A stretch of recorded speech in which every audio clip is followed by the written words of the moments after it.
One Appalachian community was removed from its land to make way for a dam that the government's own engineers had already decided not to build.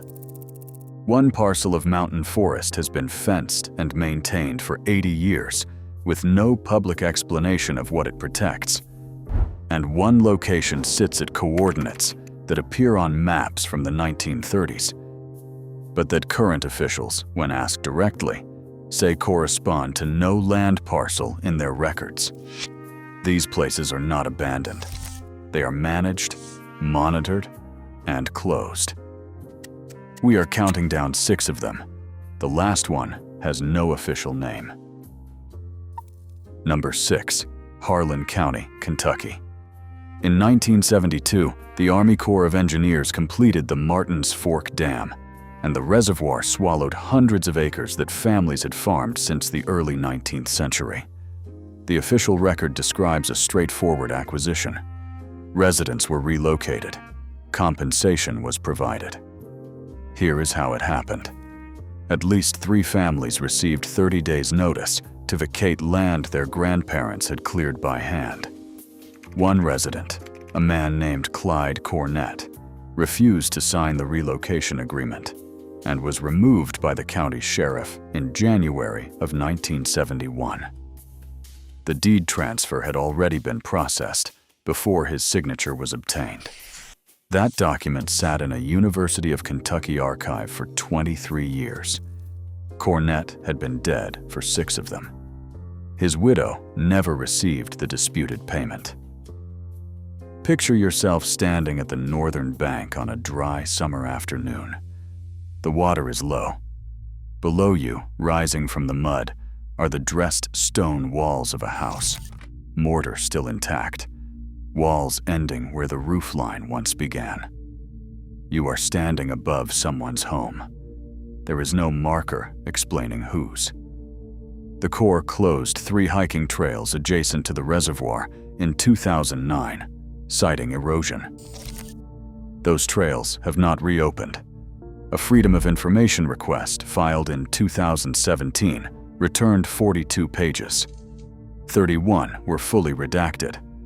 A second request came back unopened, citing active land management classification. The classification code referenced does not appear in any publicly available Corps manual. That is only number 6. Number 5. The Back Plateau above the New River Gorge, West Virginia. The gorge is one of the most dramatic landscapes in the eastern United States. Sandstone walls, dropping 300 meters to a river older than the mountains themselves. The land above is flat, very quiet, and fenced. It has been off-limits since 1943, and it does not appear on any current Park Service trail map. The War Department acquired the parcel through emergency eminent domain in March 1943. A woman named Edna Shrewsbury, whose family had worked the land since 1887, received a letter from the office of the Provost Marshal. She had 14 days to remove her belongings. The letter closed with one sentence: "The purpose of this acquisition cannot be disclosed under current national security directives." The war ended. The land was not returned. A 1978 congressional inquiry recommended transferring the plateau to the National Park Service. That recommendation was overruled by a classified memorandum that has never been declassified. The Park Service has twice requested review. Both requests received no written response. No agency confirmed receipt. But here is the part that makes it strange. The perimeter fence was replaced in 2018. Not repaired, replaced entirely.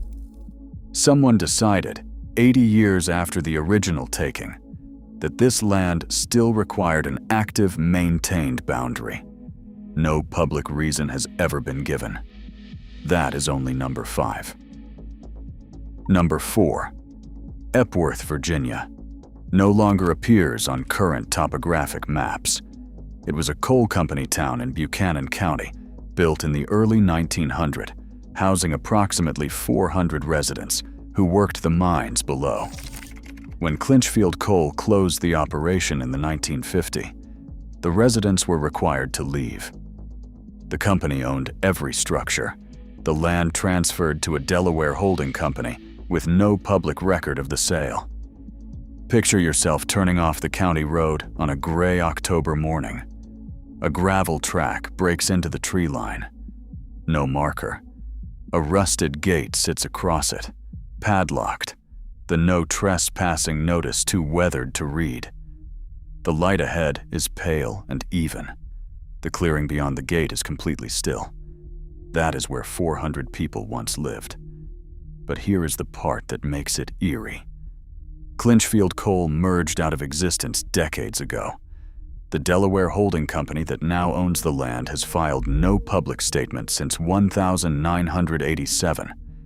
Its registered agent, when contacted by a local newspaper in 2019, said the land was not available and declined to say anything further. A former resident named Thomas Rife described the site to a local historian in 2003. He called it a place that had been made to forget itself.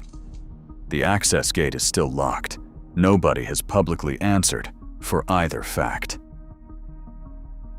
Number 3. The Tocks Island Dam project was authorized by Congress in 1962 to flood a 70-mile stretch of the Delaware River Valley running through New Jersey, Pennsylvania, and New York. The valley is narrow and green, and on certain evenings in late September, the light through the sycamores along the riverbanks looks like something arranged by a painter. By the time the Army Corps of Engineers finished acquiring land in the late 1960s, over 1,000 families had been displaced from it. The official reason was flood control. Here is what the Corps' own files show. A 1968 feasibility study commissioned by the Corps itself concluded the project would cost substantially more than it would ever recover, and that permanent damage to the river ecosystem was likely. The study was classified for 11 years. A coalition of displaced residents filed a formal petition with the House Committee on Public Works in 1972 requesting review and compensation. The petition received a single written acknowledgement. It was never acted upon. The dam was never built. The families who had already left their homes received nothing further. The land became the Delaware Water Gap National Recreation Area. The clearings where the houses stood are forest again. There is no marker explaining what was there before. That is only number 3, so. Number 2. Loyston, Tennessee had approximately 3,000 residents in 1936. It had a post office, 3 churches, a high school, and a courthouse annex. In October of that year, the Tennessee Valley Authority sent letters to every household informing them that their land was required for the Norris Dam Reservoir and that they had 60 days to vacate. But here is what nobody tells you. TV, field officials gave residents written assurances that displaced communities would be rebuilt on higher ground and that families could return to new homes nearby. A internal memorandum dated April 1937 confirms those assurances were made. A second memorandum dated September 1937 confirms they were withdrawn. That withdrawal memo was not released publicly until 1971. Loyston had been underwater for more than 30 years by then. Picture yourself standing at the edge of Norris Lake on a dry summer afternoon. The water level is down. Below the shoreline, rising from the pale mud, you can see the cornerstones of a foundation and the outline of a road that ran between houses. That road led to a post office. The post office sign was removed before the flooding and held in a TVA storage facility for decades. In 1989, a descendant of a Loyston family requested it under the Freedom of Information Act. The request was denied. The classification applied in 1938 has never been reviewed. They promised them they could come back. Number 1. There is a location in the mountains of eastern Tennessee, or possibly western North Carolina, accounts differ on the exact state, that local people refer to as the Upper Settlement. It does not appear on any current USGS topographic map. Survey maps from the 1930s show a cluster of structures at the relevant coordinates. No modern survey shows anything there at all. Researchers who have attempted to locate the site consistently describe the same sequence. A road that appears on historical maps ends at a gravel turnaround, showing evidence of recent use. Tire tracks, a survey marker that has been pulled from the ground and not replaced. A geographer named Carol Whitfield spent 3 years documenting disappeared Appalachian communities and published her findings in a 2011 paper.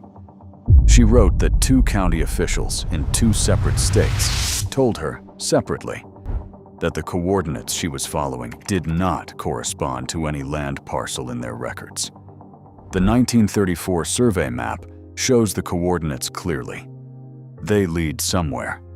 One researcher who asked a local farmer about the track was told that it leads nowhere and always has. When she checked the county road survey, it was marked clearly on every historical map going back 90 years. Something is at the end of that road. It has no name in any current official document, and no agency has offered a reason for the absence. Some of these places were closed for reasons that made sense at the time, and simply never reopened when those reasons no longer applied. Some were closed because of what happened there, and what it would cost to acknowledge it fully. And some were made inaccessible because of what is still there, behind a fence that someone recently replaced, under a reservoir built on broken promises, or at the end of a road that officials now claim has never led anywhere. The Appalachian Mountains are threaded with restricted land and sealed records, and places that were asked to disappear and largely did. We counted 6. The most unsettling thing about them is not the fence or the gate or the redacted document. It is the fact that someone is still maintaining the silence.